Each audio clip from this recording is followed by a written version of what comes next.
नागपूर जिल्ह्यातील रामटेक तालुक्यात येणाऱ्या सेतू केंद्र संचालकांच्या दुर्लक्षामुळे अनेक शेतकरी पंतप्रधान कृषी पीक विमा योजनेच्या लाभापासून वंचित राहिले। त्यामुळे शेतकऱ्यांना लाखोंचे नुकसान सहन करावे लागले। माहितीनुसार नगरधन येथील रहिवासी मोहित इखार, धनराज इखार आणि शोभा इखार यांच्यासारख्या अनेक शेतकऱ्यांनी प्रधानमंत्री पीक विमा योजनेअंतर्गत 1 रुपयात नोंदणी केली होती।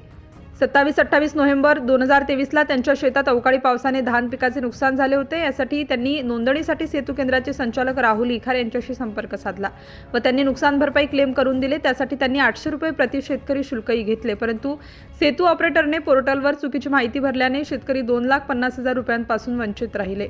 याबाबत 3 मे रोजी रामटेक तहसीलदार रमेश कोडपे यांच्याकडे लेखी तक्रार करण्यात आली होती। मात्र 17 दिवसांहून अधिक काळ लोटला तरी रामटेक तहसीलदारांकडून कोणतीही कार्यवाही करण्यात आली नाही।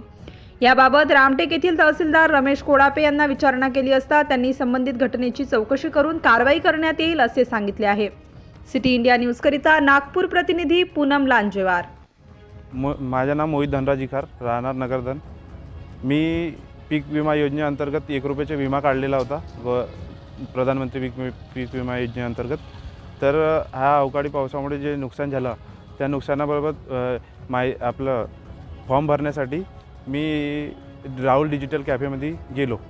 राहुल इखार, प्रोप्रायटर राहुल इखार यांच्याकडे गेलो। यांच्या म्हणजे याने गलत माहिती भरल्यामुळे मी या योजनेपासून वंचित राहिलो।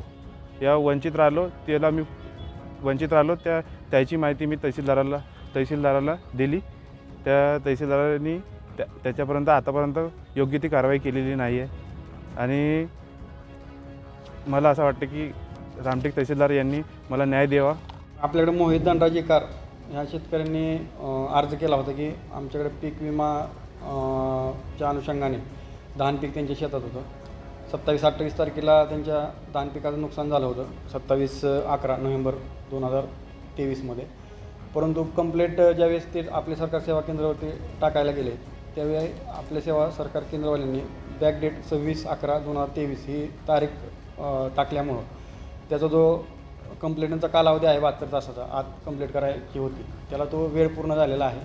तर संबंधित जे आपले सरकार सेवा केंद्र आहे तसं आपले सरकार सेवा केंद्राची पूर्ण तपासणी करून जर त्याने चुकीचं जर काम केलेलं असेल आणि त्यामुळे शेतकऱ्याचं नुकसान भरपाईचं भेटत नसेल तर संबंधित आपले सरकार सेवा केंद्रावरती कारवाई होईल। त्याचबरोबर ह्या अनुषंगाने शेतकऱ्यांना आवाहन करण्यात येते की आपल्या शेतात पिकाचं जर नुकसान झालं असेल आणि आपण जर प्रधानमंत्री पीक फसल विमा योजनेअंतर्गत जर विमा काढला असेल तर तात्काळ आपल्या मोबाईल ॲपवरूनच आपण कंप्लेंट दाखल करायची आहे। जर कंप्लेंट आपण दाखल केल्यानंतर जर विमा प्रतिनिधी त्या ठिकाणी आले नाही तर तहसील कार्यालय, तालुका कृषी अधिकारी कार्यालय या कार्यालयाशी आपण संपर्क करावा।